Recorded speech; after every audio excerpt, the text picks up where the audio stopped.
Hi, today I'll be playing Factorization, which is a new automation game available on Steam in early access. So let's start a new game. We start off with a guy Moneymaker who tells us that we need to build a factory in the moon, but we might have some challenges ahead. And our first order of business is actually getting to the moon, and we need rockets to do that. Okay, we need about 100 rockets to do that, so that's kind of the purpose of this particular story, and we need to build them.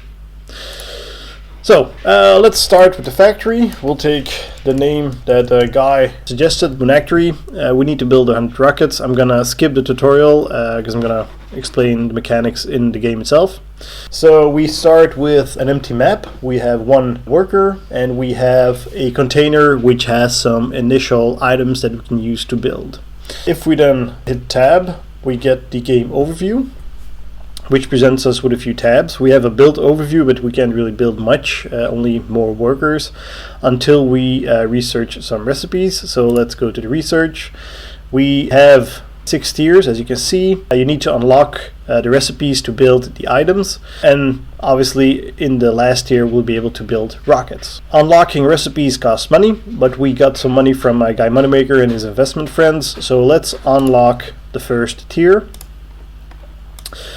And as you can see, when we unlock the iron plate, we will also be unlocking a number of items that we can build. So let's unlock it, and let's unlock this one as well. So now we have the entire first tier unlocked. We can already check out the second tier, but let's leave it locked for now. So that's copper, and the first tier is iron. If we go to the trade tab, we can select items that we've researched, like the iron ore, and we can buy it in different volumes, and we can sell it in the same volumes. So depending on the volume, you will get a different type of container. For example, if you buy 100, you see that we'll get a tiny container, which has a green exit belt at this point. The green belt is a tier 1, so we get a tier 1 container.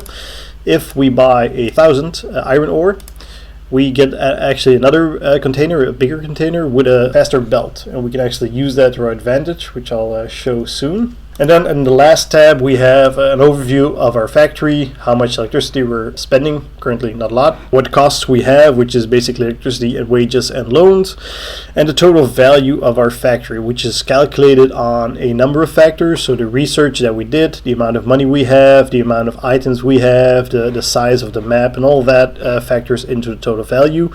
And we can use that total value to secure a loan, which will allow us to grow faster if we need to, but obviously we do need to pay interest on that. So we need to make sure that if we loan money, that we can pay it back with interest, so we invested in actual growth. Once we are running out of space on the map, we can actually make it bigger, but that's for later on. So let's now get started. As I said, I researched a number of recipes, so now I can build stuff, but let's first plan it. So what we can do now is we can ask the planning tool what we need to build, for example, the iron frames. As you can see, we have the iron frames, and let's assume we simply want one machine producing iron frames. So we want one end result machine. To build those iron frames, we need some stuff. We need iron rods, which can be created here. We need screws, which can be created here, and the plates, which can be created here. And the rods and the screws and also the plates actually require ingots, and the ingots we can build here. So our base resource in this particular case is the iron ore. We build ingots. With the ingots we build screws and rods, and with both of them we build plates, and with all that we can build a frame. That's kind of the whole thing. And then we can obviously ask it what would it take to build 10 machines, or maybe more interesting, if we want to hit a target per minute, what if we want to build 10 iron frames per minute? We would need 4 machines because each machine produces 2.5. And then we can see what the impact is on our other requirements. Also throughout the game you can upgrade the machines. So currently the planner is calculating what it would take with tier 1 machines. We can upgrade all the way up to tier 6. And for example, for a tier 2 machine, it would take less. As you can see, 3 machines building iron frames instead of 4. And all the way up to tier 6, we only need 1 machine to produce the same amount. So throughout the game, we'll be upgrading our machines to actually match the new throughput. Okay, so for a tier 1, and let's actually hit 1 machine simply. So we need 3 iron ingots, so let's round this upwards. We rather overproduce than underproduce. So we need 3 iron ingot machines. So let's start with that. The iron ingot, as you can see, has 1 input, the ore, and 1 output. And because there's 1 input, we need, let's select machines, the constructor. Now the constructor takes 1 input, 1 output. Assembly has 2 inputs, 1 output, and 3 and 4, obviously. And each machine requires some resources to build. We get a basic set of resources to start our initial build. So let's build this constructor. Before I place this, I will actually enable ghost mode, which means I can actually plan the entire design before it gets built, which is very nice to have. So let's again take the machine. We have the constructor. Let's place it. We can select the constructor with the left click and then right click to set the recipe to iron ingot. And as the planner said, we need 3 machines. So let's select this one, middle mouse click so we can copy it and place it 2 more times. And the new machines will be pre-configured with whatever we set on the first machine. So now we have 3 machines which would be producing iron ingots. Let's go ahead and build these already. So our tiny worker will jump into action and he will be fetching necessary resources to build this. But one worker is slow, so let's give him some friends. Okay. So these will all be moving the resources about. As you can see, once the worker is done and there are no more tasks for him, he will just stay put where he stopped, which can be annoying if he is overlapping with other stuff. So we can add a gathering area. Let's make it yellow, and we can set it as a gathering spot.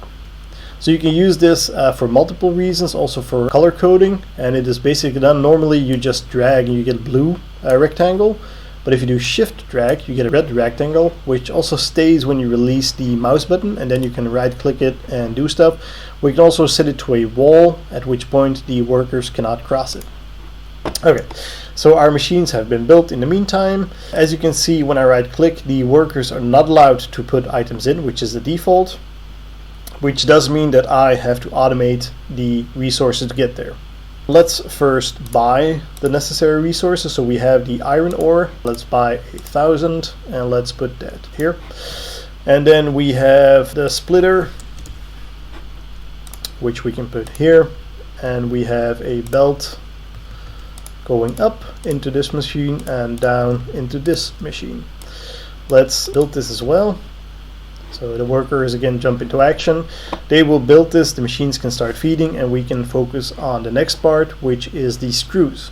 So we need 2 machines building screws, and each machine takes 7.5 ingots per minute. Luckily our ingot constructor will be building 15, so 1 ingot constructor can support exactly 2 screw machines. So let's copy 2 machines, place them here. Maybe actually move them a little bit. Okay. Maybe also set the recipe to screw. Then we take the splitter again and we take the belt and let's build this. Let's also copy it and put it here, because we want to build the iron rods as well. Also we need 2 machines, but this is slightly trickier because each machine takes 10 inputs and we're only producing 15 with 1. So 1 iron ingot machine will not be able to sustain 2 rod machines, but it's not too bad because you don't need the full capacity of 2 rod machines. So let's just leave it as such. We do need to move this about, so let's move this here and like this, and then we can also start building this. And maybe, did I set the recipe? Let's do that again.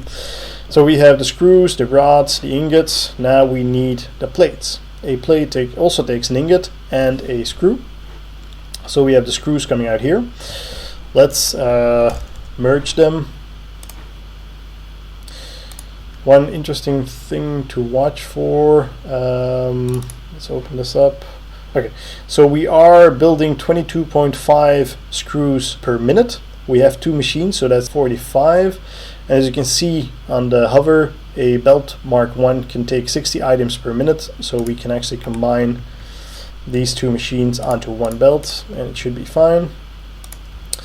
Okay, so now these are all running. Oh, that is really not very smart of me. I was slightly too fast here. As you can see, the belts are going the wrong way and the item is stuck. So this is a good time to actually show you the decommission, which can also be triggered by hitting delete. At that point, workers will come. They will fetch all the items that are here, as you can see in the top right. So you always get all the items back if you delete something, and then you can rebuild without really losing items. So let's just take these two and put them here and build them. Okay, so this will work better. As you can see, these machines are going strong. They are creating. Let's already start building this, and let's do something similar already here. So okay, we have this, and then we need, as you saw for the iron plate, we have 2 inputs instead of 1, so we need an assembler. Let's take the assembler and let's put it here. It doesn't really matter too much. I prefer to go for beautiful designs, but I'm just going for something functional right now. Let's bring this belt over, maybe like this, and let's bring this belt. Do we need screws? Yes, we do also need screws for the iron frame. So let's split this up again. Let's feed this and this past the assembler.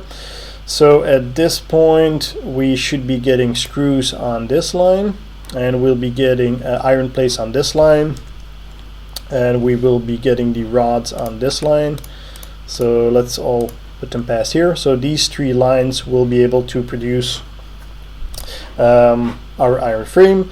For the iron frame we have 3 inputs, which means we need a manufacturer. So let's put one right here, maybe one further. Put some space, okay, like this, then like this. Okay, once you're happy with your design, you can start building it. So the workers will again jump into action. They will start building this. All the machines are up and running. As you can see, not all at 100%, but that's to be expected. Okay, these all are. And now we want the resulting manufacturer, obviously, to build iron frame. We want iron plate here. And let's build a small container to contain. Let's place it slightly over here. Let's leave some room. And let's put a belt there. Okay. And we can also limit the input, which is generally good to avoid having other items in there if necessary. But let's only allow iron frames. So workers cannot put anything in there. They can only put iron frames in there. As you can see, they keep on building it, and once it is done, the whole production will be done and we will have iron frames. As you can see, we still have a bit of money left, and if we look at the factory, you can see that currently it is worth this amount of money. Okay, we can even put some more workers, doesn't really matter how many. Okay, and as you can see, all the machines are building. This one is not running at full efficiency, but again, that was to be expected. And you can see the amount of electricity that is used by each machine. You can also see the electricity used by all machines together. And our cost factors are currently the electricity, based on the machines obviously, and the wages which are paid to the workers. Only workers that are actually doing tasks require wages. So currently we're losing a bit of money because we're creating less value than that we are expending on this. So hopefully this should be going up soon once we start producing higher tier items. So this one should be producing, okay, so it's going in, it's going in. If we see here, this one requires 6 rods, it has enough rods. It does not have enough iron plates yet, so we're still waiting on that. Okay, so now it kicks into gear. Let's say that we are extremely enthusiastic about this layout and we want to create a new one. We could, let's not include these belts, or maybe like this. We can actually create a blueprint. Let's call it Iron Frame Factory. We could make it available cross game, which means we can give it to a friend and we can use it in a new game that we build. But let's keep this one in this game. We create the blueprint. And as you can see, it is added here with an entire cost. Let's build a machine. We can also rotate it and Sure if that is interesting in this particular case. Let's just build the same machine. If we suppose we want to double our production at this point, let's do this. Let's instantly build it. We can copy the buy container and place it here. So we are expending money to do that, obviously. And in this particular case, maybe we want to go all the way up and add the output of this to the container here. So now our workers will work on building this. Let's see how the factory is evolving. Okay, so we are building this. We have 3 iron frames at this point. We could start selling iron frames once we have enough, and 100 iron frames will actually net us quite a bit of money as compared to the amount we have. Obviously building 100 will take a tiny while. In the beginning the belts are sort of slow, the machines are sort of slow, but obviously this is something that advances throughout the game. As you can see, this container is running low, so it is just always giving obviously iron ore to the machines. If it runs out, we will get a warning saying that it runs out. So let's wait on that. In the meantime, this is being built by workers. Okay, and we can start focusing perhaps on the next tier. So in tier 2 we have the copper. So wait, that's the message I was talking about. So this one has run out. It says all the iron ore is used, and we can actually rebuy it. If you have a lot of buy containers, this does become a tedious exercise, which is why there's an option to continuously buy. At this point, when the container runs empty, you will no longer get a message. It will simply auto rebuy and refill. It does keep in mind how much money you still have left, and it won't bankrupt you. So we are looking at the next tier. We have tier 2. So we have the copper. So let's unlock this. And again, once we have the copper wire, as you can see, we unlock a lot of Mark II stuff. So let's do that. And then we have finally the rotor, which is slightly expensive considering the amount of money I'll have. So I just leave it like this. If we then go to the copper and we take copper ore in the trade, you can see that it is actually very expensive as compared to the iron ore. Copper is the most expensive ore, at least in the game.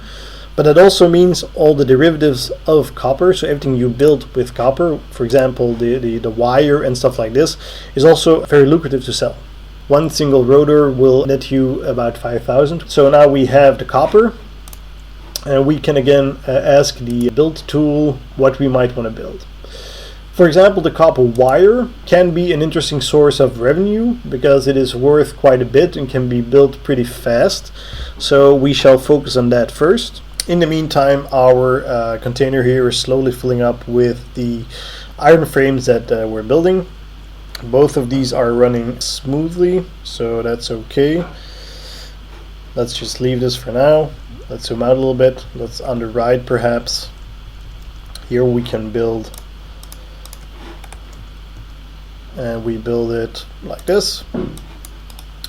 And we set the recipe to be copper ingot. Let's add this, and then just do the reverse. We can already buy a bit of copper ore. Okay. And then we want a copper wire, and you see we need about 4. So perhaps how much is one machine creating? One machine is outputting 12. So 3 machines is 36. I can still combine that. So let's combine that onto a single belt. Okay. And then we can split it up again. Actually, we need to go from 3 to 4, so let's do this slightly differently. What are we gonna do here? Let's delete this. So we definitely need 4 machines. Maybe I'll just take 2 here. Let's do something like this. Okay, we need a splitter here, and let's, okay, a splitter there.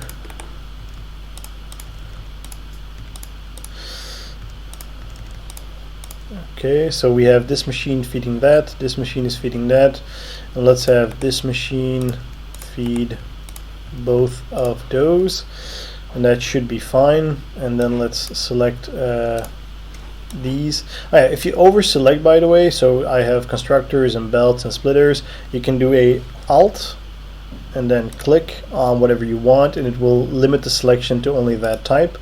So let's set the recipe for copper wire at this point, and let's build it all. The dudes will once again jump into action. Let's give them some friends. So now we have the copper wire coming out here. Let's merge that.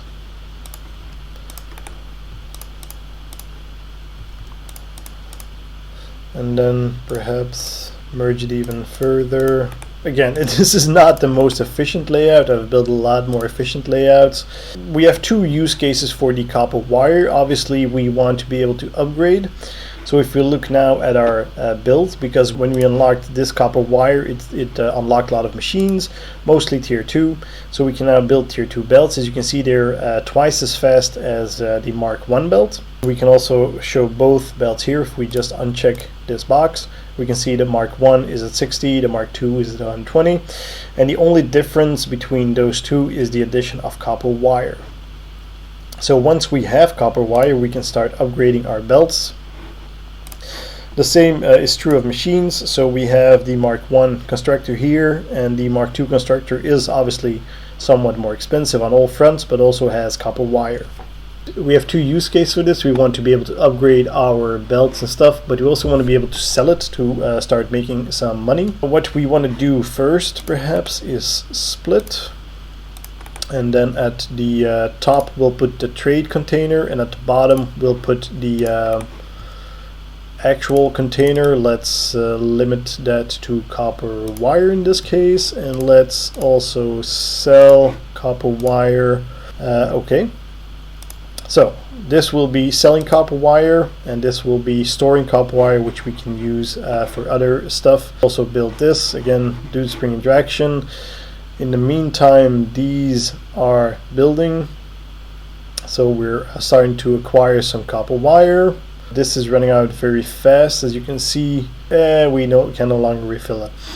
So we'll have to check how we're going to grow faster. Either we can wait until we can sell some, or we can take out a loan, which will give us an influx of money that we can then start using to build faster and more. We could wait for this. Let's not. Let's loan some money so we can grow faster. So now we have a lot more money. I can already refill this. But as you can see, we are paying an interest. We are just paying the loan back with interest. Our factory is now worth a negative amount, because this is basically the interest that we were due on the loan. So basically our factory is still worth quite a bit, but most of it is already spent as collateral for loans. Now as we pay back the loan, we will be able to loan more money. So we can do that in a little while. But let's first increase production. Okay, so I spent a little bit more time designing a larger copper factory. So the top part here is actually building ingots, also ingots. These are building copper wires. These are building ingots as well, but these will be building copper sheets. What we can do is we can definitely start with the top bit and start building it. I just placed these containers to show me where the outputs would be, but let's focus on selling. So let's put this container here. We have a bit of money, so at this point we can buy copper ore in large portion, but as you can see, that's a lot of money compared to what I have. But let's hope it will pay itself back fast. As you can see, let's place it here. As you can see, this is a Mark III container because of the amount that we bought. This is still a Mark 1 belt. And if we put the splitter right behind the container, the splitter can actually feed 3 belts of its own tier. So we have a tier 1 splitter, 3 tier 1 belts, and one splitter can feed 3 belts. So this one will actually be able to feed all 3 of them simultaneously.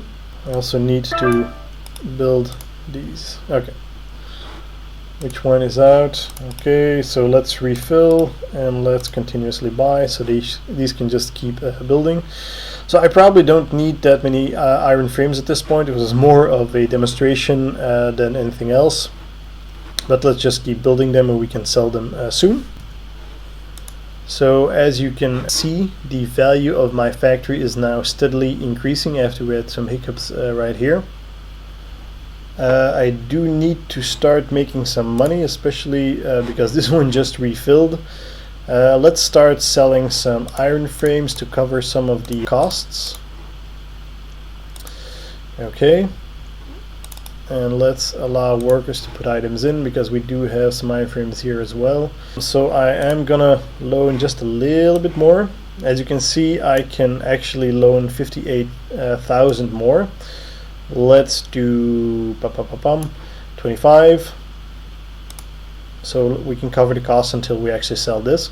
As you can see, we had a tiny increase here in our loan payback expenses. And this is also filling up nicely. On the left is output 1, in front is output 2, on the right is output 3. So currently we don't want copper in here, we all want it here. So output 1 to none. That means all the copper wire will be going to this small container. Let's also allow workers to put items in to make it faster, because we do have a surplus here and it was meant to upgrade our infrastructure, but the money is forcing us to actually focus on selling first. We want mostly the copper wires being put into this container here, which that dude is now doing, to cover our initial costs. Okay, in the meantime, all these machines are up and running. This one is nearly full. As you can see, these guys also bring in some stuff. Okay, phew, a little bit of a breathing room. We just made quite a bit of money. We'll continue selling this, so we still have a stockpile to do some initial upgrades. Okay, once these dudes are done, this container will also sell and we will again have some money. How many frames do we still have? Okay, more than enough to build stuff. Okay, one more. So this guy is carrying 1 frame, as you can see. Put it in here. Okay, we got some money again. That's good. So now all these machines are up and running. In the meantime, we have the iron frames here. We are no longer selling them. We could resell them or continuously sell them or resell them here, but we'll just build a stockpile for now while we have enough money. We will resell this.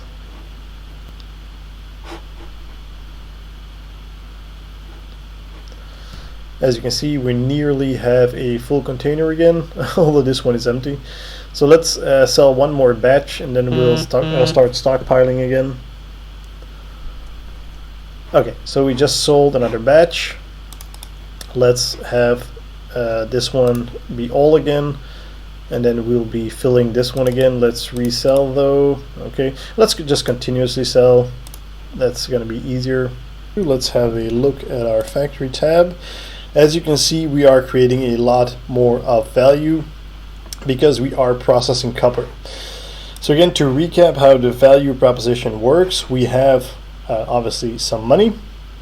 When we buy, for example, the iron ore, and we buy 100, we need to spend 1,000 gold to buy 100 iron ore. But we can sell immediately that iron ore for the same 1,000. So basically it's a neutral operation, which means from a value perspective, whether you have 1,000 gold or you have 100 iron ore, it's the same. So buying it does not change the value of your factory. What does change the value is transforming it. So if we take that iron ore, and as you can see on the top right, it's worth 10 and 2 of them are worth 20, we can transform it into ingots, and 1 ingot is 27. So it is 7 gold worth more than the combination of its inputs. Obviously we do have some overhead with regards to electricity and stuff like that, but in general you'll be turning a profit. Now the further right you go, the profits get bigger. So an iron rod will have a percentually bigger profit than an iron ingot, and so on and so forth. And because it's percentage based, the price of the input is very relevant. As you can see from iron ore, again, for 100 we need to pay 1,000.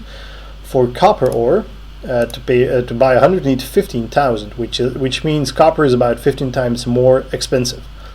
But that means, because the profits are percentual, the results are also a lot more lucrative, which is why I went for copper to actually start earning some money. And as you can see, the increase in value from copper is quite a bit, which means we'll be able to loan more. That's my first gameplay video of factorization. I now have a profitable factory. I hope you liked the video, and have a good day.